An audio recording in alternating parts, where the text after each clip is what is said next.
ನಮೋ ವಾಲ್ಮೀಕಿಯೇ. ನಮಸ್ಕಾರ ಬಂಧುಗಳೇ. ನಾನು ನಿವೃತ್ತ ಪ್ರಾಧ್ಯಾಪಕ ಡಾಕ್ಟರ್ ಅರ್ಜುನ್ ಪಂಗಣ್ಣವರ್. ಹೇ ಸೀತಾರಾಮ್ ವಾಹಿನಿಯ ವಾಲ್ಮೀಕಿ ರಾಮಾಯಣ ಅಂದು ಇಂದು ಚಿಂತನ ಕಾರ್ಯಕ್ರಮದ 419ನೇ ಸಂಚಿಕೆಗೆ ತಮ್ಮೆಲ್ಲರಿಗೂ ಸ್ವಾಗತ.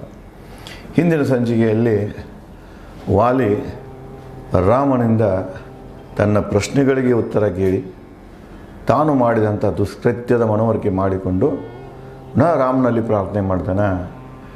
ನಾನು ನನ್ನ ಸಾವಿಗೆ ನಾನು ಇದು ಮಾಡೋದಿಲ್ಲ, ಚಿಂತೆ ಮಾಡೋದಿಲ್ಲ, ಆದರೆ ನನ್ನ ಹಿಂದೆ ಬಿಟ್ಟೇನು ಹೊಂಟೇನೆ, ನನ್ನ ಮಡದಿ ತಾರ, ಮಗ ಅಂಗದ ಮತ್ತು ಸ್ನೇಹಿತರ ರಕ್ಷಣೆ ನೀನು ಮಾಡಬೇಕು. ಅಂಗದ ಮತ್ತು ಸುಗ್ರೀವನ ನಡುವೆ ಯಾವುದೇ ವ್ಯತ್ಯಾಸ ಕಾಣಬಾರದು ಅಂತ ಹೇಳಿ ರಾಮನಲ್ಲಿ ಪ್ರಾರ್ಥನೆ ಮಾಡ್ತಾನೆ.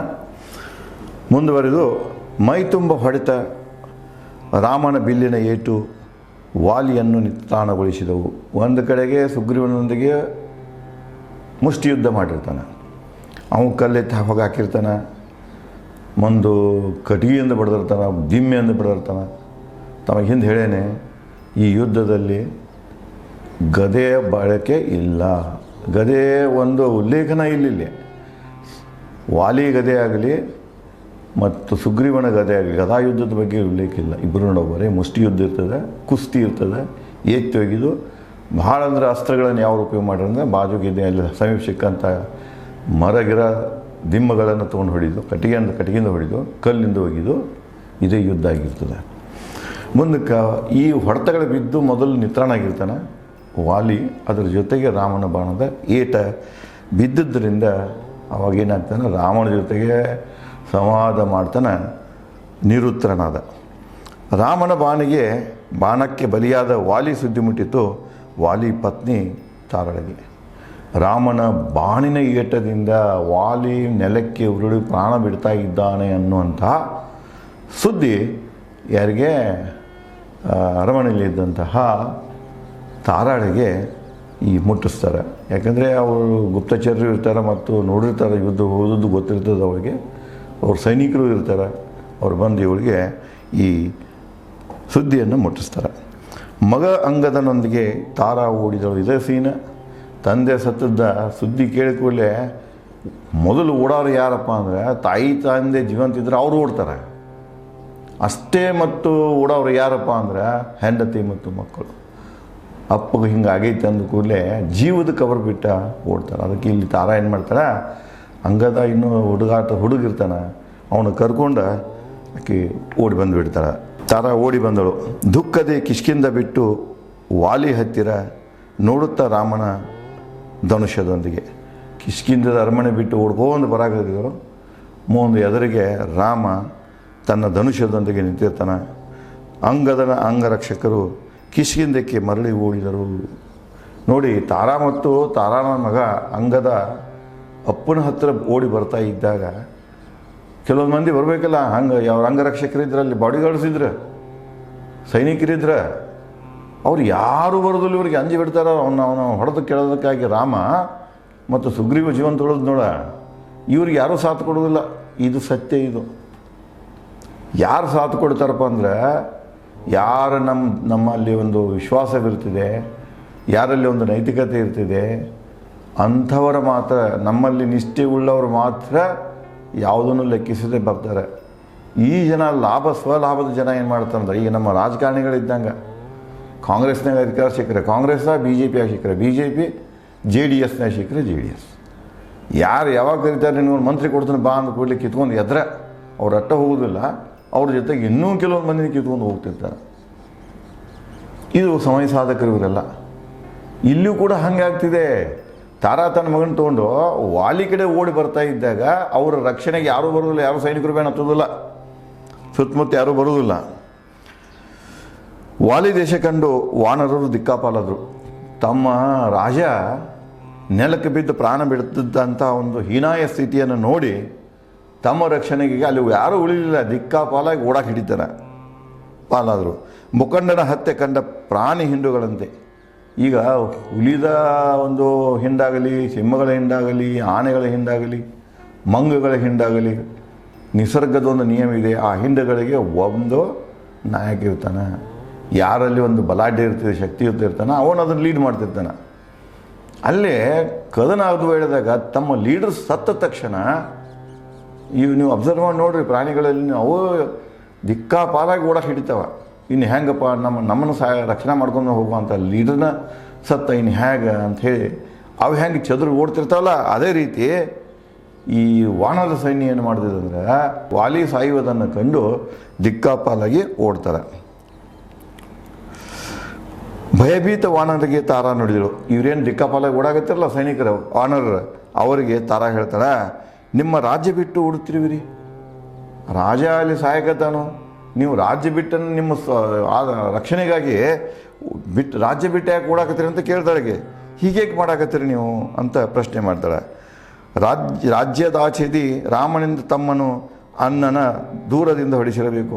ಇಲ್ಲಿ ಹೇಳ್ತಾರೆ ನೋಡು, ಒಂದು ರಾಜ್ಯದ ಆಶೆಗಾಗಿ ತಮ್ಮಂದ್ರೆ ಸುಗ್ರೀವ ಅನ್ನ ವಾಲಿಯನ್ನು ದೂರದಿಂದ ಹೊಡಿಸಿದಾನೆ. ಅಂದರೆ ರಾಮ ಒಂದು ಕಡೆ ಅವಿತುಕೊಂಡು ದೂರದಿಂದ ರಾಮ ವಾಲಿಯ ಮೇಲೆ ಬಾಣ ಬಿಟ್ಟ, ವಾಲಿನ ಕೊಂದನ. ಈ ಒಂದು ಕುತಂತ್ರ ಸಂಚು ಸುಗ್ರೀವ ಮಾಡಿದಾನ ಅಂತ ಹೇಳ್ತಾಳೆ. ತಾರಾಳ ನುಡಿ ಕೇಳಿ ದುಃಖದಿ ವಾನರರು ನುಡಿದರು. ಕೆಲವು ಮಂದಿ ಓಡಿ ಹೊಂಟಿದ ಹೆದರಿರಲ್ಲ. ತಾರ ಯಾಕೆ ಓಡಾಕತ್ತೀರಿ, ಯಾಕೆ ಅಂಜಾಕತ್ತೀರಿ ಅಂತ ಕೇಳಿದಾಗ ಆಕೆ ಮಾತುಗಳನ್ನು ಕೇಳಿ ಕೆಲವೊಂದು ವಾನರರು ಹೇಳ್ತಾರ, ಅಂಗದನ ರಕ್ಷೆ ಮಾಡು, ವಾಲಿ ಕೊಂದ ರಾಮನಿಂದ. ರಾಮ ವಾಲಿನ ಕೊಂದ. ಈ ನಾವು ಹಿಂಗೆ ಅಂದ್ರೆ ಅದು ಸಾಮಾನ್ಯವಾಗಿ ಆ ಸ್ಥಿತಿನ ಹಂಗೆ ಮನಸ್ಸಿನಾಗ ತಂದು ಬಿಡ್ತದೆ. ಅವರೆಲ್ಲ ಏನು ವಿಚಾರ ಮಾಡ್ತಾರಂದ್ರೆ, ವಾಲಿನ ರಾಮ ಕೊಂದ, ಇನ್ನು ರಾಮ ಅಂಗದನು ಕೊಲ್ತಾನ. ಯಾಕಂದರೆ ಸುಗ್ರೀವನ ಏನೈತೆ ವಂಶ ಇದಲ್ಲ, ಮಗ ಆಗಿರ್ಬೋದು, ಸ್ನೇಹಿತರಾಗಿರ್ಬೇಕು, ಅವ್ರನ್ನೆಲ್ಲ ಬೆನ್ನತ್ತಿ ಕೊಲ್ತಾನ. ಅಂದ್ರೆ ಹಿಂದಿನ ಅನುಭವಗಳು ಹೇಳ್ತಾವೆ. ರಾಜರು ಹಂಗೆ ಮಾಡ್ತಿರ್ತಾರೆ. ಆ ರಾಜನ ಒಬ್ಬನ ಅಲ್ದ, ರಾಜನ ಗಂಡು ಮಕ್ಕಳು ಇದ್ದು ಅಂದ್ರೆ ಅವನು ಕೊಲ್ತಿದ್ರು. ಅವನು ಕಟ್ಟ ಸ್ನೇಹಿತರು ಯಾರಿದ್ರು ಅಂದರೆ ಬಲಗೈ ಬಂಟ್ರು ಇದ್ದಂದ್ರೆ ಮೊದಲು ಅವ್ರನ್ನ ಕೊಲ್ತಿದ್ರು. ಅದಕ್ಕೆ ಈ ಒಂದು ಅನುಭವ ಇರ್ತದೆ. ಅದನ್ನು ತಿಳ್ಕೊಂಡು ಅವ್ರು ಏನು ತಿಳ್ತಾರೆ, ರಾಮ ವಾಲಿನ ಕೊಂದ, ಈ ನೀವು ಅಂಗದನ್ನು ಬಿಡೋದಿಲ್ಲ ಮತ್ತು ಉಳ್ಕಿದವ್ರನ್ನ ಬಿಡೋದಿಲ್ಲ ಅಂತ ಹೇಳ್ತಾರವರು. ಗುಡಿಗಿನಂತೆ ಮಿಂಚಿ ಎರಗಿತ್ತು ರಾಮನ ಬಾಣ, ವಾಲಿಯನ್ನು ಧರೆಗೆ ಉರುಳಿಸಿತು, ನಾವು ಅಸುರಕ್ಷಿತರು. ನಾವು ಕಣ್ಣಿಂದಲೂ ನೋಡಿದ ಕಣ್ಣ ಮುಂದೆ ನಡೆದು ಹೋಗ್ತಿದ್ದೋ, ಮಿಂಚಿನಂಗೆ ರಾಮನ ಬಾಣ ಬಂದ ವಾಲಿಗೆ ಹೊಡೆದ ತಕ್ಷಣ ವಾಲಿ ಮರ ಬಿದ್ದಂಗೆ ಅಪ್ಪಳಿಸಿ ನೆಲಕ್ಕೆ ಉರುಳಿದ, ಪ್ರಾಣ ಬಿಡಾಕತ್ತ. ಇದನ್ನು ನಾವೇ ನೋಡಿದೋ. ಇನ್ನು ನಮ್ಮ ವಾಲಿ ಸತ್ತ ನಂತರ, ನಮ್ಮ ರಾಜ ಸತ್ತ ನಂತರ ನಮಗೆ ಯಾರು ಗತಿ? ನಾವೆಲ್ಲ ಅಭದ್ರ, ಸುರಕ್ಷಿತರಲ್ಲ ನಾವು. ರಾಜ ಪತನ ಆದ ನಂತರ ಅಥವಾ ರಾಜನ ಹತ್ಯೆ ಆದ ನಂತರ ಸಾಮಾನ್ಯವಾಗಿ ಈ ರಾಜ್ಯಗಳಲ್ಲಿ ಏನಾಗ್ತಿದೆ, ಅಸ್ಥಿರತೆ ಕಂಡುಬರ್ತಿದೆ, ಅರಾಜಕತೆ ಕಂಡುಬರ್ತಿದೆ. ಅವರು ಅದನ್ನು ತಿಳಿತಾರೆ. ಇನ್ನು ರಾಜನ ಇಲ್ಲ ಅಂದ್ಕೂಡಲೇ ಇವ ಸುಗ್ರೀವ್ ಏನು ಮಾಡ್ತಾನೆ ಹೇಳಕ್ಕೆ ಬರೋಲ್ಲ, ರಾಮ ಏನು ಮಾಡ್ತಾನೆ ಹೇಳಕ್ಕೆ ಬರೋಲ್ಲ ಅಂಥೇಳಿ ತಮ್ಮನ್ನು ತಾವು ಅಸುರಕ್ಷಿತರಂತೆ ಫೀಲ್ ಮಾಡ್ತಾರೆ. ಕಿಷ್ಕಿಂಧದ ರಕ್ಷಣೆಗೆ ಅಂಗದನ ಪಟ್ಟ ಕಟ್ಟೋಣ. ಅಲ್ಲಿ ಒಂದು ವಿಚಾರ ಹೇಳ್ತಾರೆ ಅವರು. ಅಲ್ಲಿ ವಾಲಿ ಸಾಯಾಗತ್ತನೋ ಇರಲಿ, ನಾವೇನು ಮಾಡೋಣ ಅಂದರೆ ರಾಜನ ಡಿಕ್ಲೇರ್ ಮಾಡಿಬಿಡೋಣ, ಅಂಗದಲ್ಲಿ ಏನು ಮಾಡೋಣ, ಪಟ್ಟ ಕಟ್ಟಿ ಕಿಷ್ಕಿಂಧದ ರಾಜ ಅಂತ ಡಿಕ್ಲೇರ್ ಮಾಡೋಣ, ಆಮೇಲೆ ಅದ್ರ ಬಗ್ಗೆ ವಿಚಾರ ಮಾಡೋಣ ಅಂತ ಅವ್ರು ಹೇಳ್ತಾರೆ. ರಕ್ಷಣೆಗೆ ನಿಲ್ಲಿಯೋ ಅಂಗದನ. ಅವಾಗ ನಾವೇನು ಮಾಡ್ತೀವೋ, ಅಂಗದ ನಮ್ಮ ರಾಜ ಆಗ್ತಾನ, ನಮ್ಮ ರಾಜನ ರಕ್ಷಣೆಗೆ ನಾವು ನಿಲ್ತೀವೋ. ಯುದ್ಧ ಮಾಡೋಕ್ಕೆ ಕಟ್ಟಿದ್ದೀವಿ ನಾವು. ಆದರೆ ಮೊದಲು ನಾವು ಏನು ಕೆಲಸ ಮಾಡಬೇಕು ಅಂದರೆ ಅಂಗದನ್ನು ಪಟ್ಟಗಟ್ಟಬೇಕು ಅಂತ ಹೇಳಿ ವಾನರರು ತಾರಾಳಿಗೆ ಹೇಳ್ತಾರೆ. ನಾವೆಲ್ಲರೂ ವಾನರರು ಇಲ್ಲಿ ಹೀಗೆ ನಾವು ನಿಲ್ಲೋದು ಸರಿಯಲ್ಲ. ಈಗ ಇಲ್ಲೇ ನಿಂತು ಕಶ್ಮ ಅವ್ರಿಗೆ ಬಲಿಯಾಗೋದು ಸರಿಯಲ್ಲ. ನಾವು ಸರಿಯಾದ ಮಾರ್ಗ ಸುಗ್ರೀವ ನುಸುಳಬಹುದು, ಕಿಷ್ಕಿಂದಕ್ಕೆ ಬರ್ಬೋದು. ಈಗ ವಾಯು ಸತ್ತ ನಂತರ ನೇರವಾಗಿ ಸುಗ್ರೀವ ತನ್ನ ಸ್ನೇಹಿತರೊಂದಿಗೆ ಕಿಷ್ಕಿಂದಕ್ಕೆ ಬಂದ ಕಿಷ್ಕಿಂದವನ್ನು ನಾಶ ಮಾಡಬಹುದು, ನಮ್ಮನ್ನೆಲ್ಲ ಕೊಲ್ಲಬಹುದು.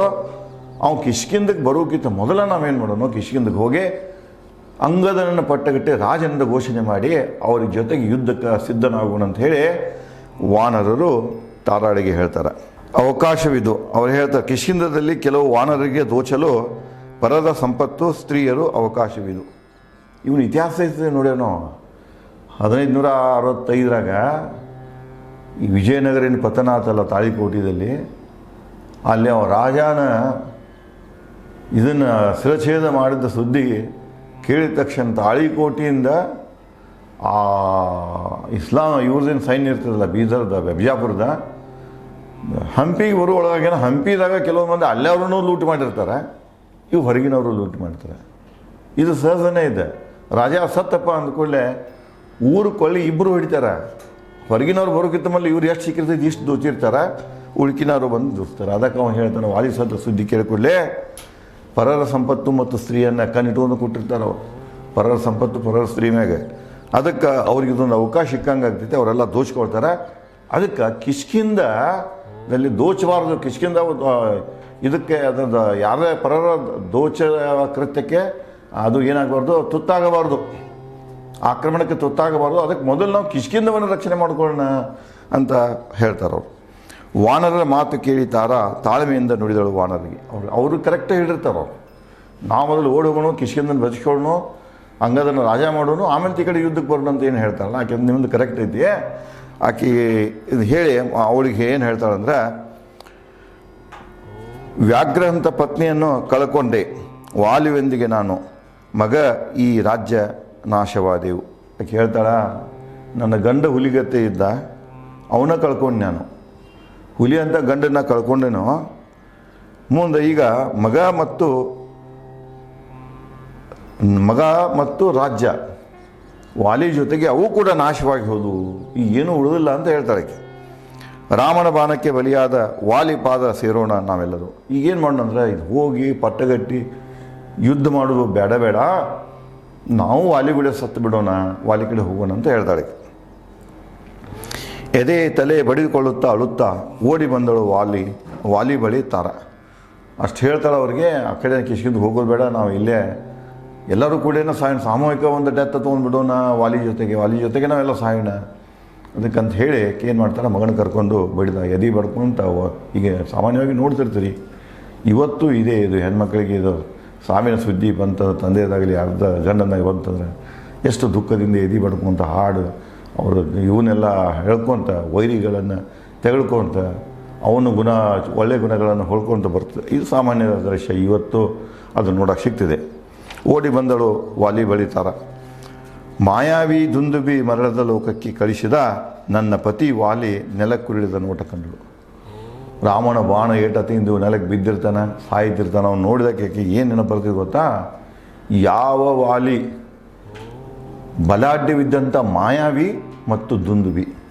ಅದನ್ನು ನಿಮಗೆ ಈಗಾಗಲೇ ಹೇಳೇನೆ, ಮಾಯನ ಮಕ್ಕಳು ಇಬ್ಬರು ಮಹಾಪರಾಕ್ರಮಿಗಳು. ರಾವಣನ ಇವರು ಯಾರಪ್ಪ ಅಂದರೆ ಹೆಂಡತಿಯ ಸಹೋದರರು, ರಾವಣನ ಹಳೆಯರು ಇವ್ರ. ಅಂಥ ಮಹಾಪರಾಕ್ರಮಿಗಳನ್ನು ಹೊಡೆದು ವಾಲಿ ಅವರನ್ನು ಯಮಲೋಕಕ್ಕೆ ಕಳಿಸಿದಾನ.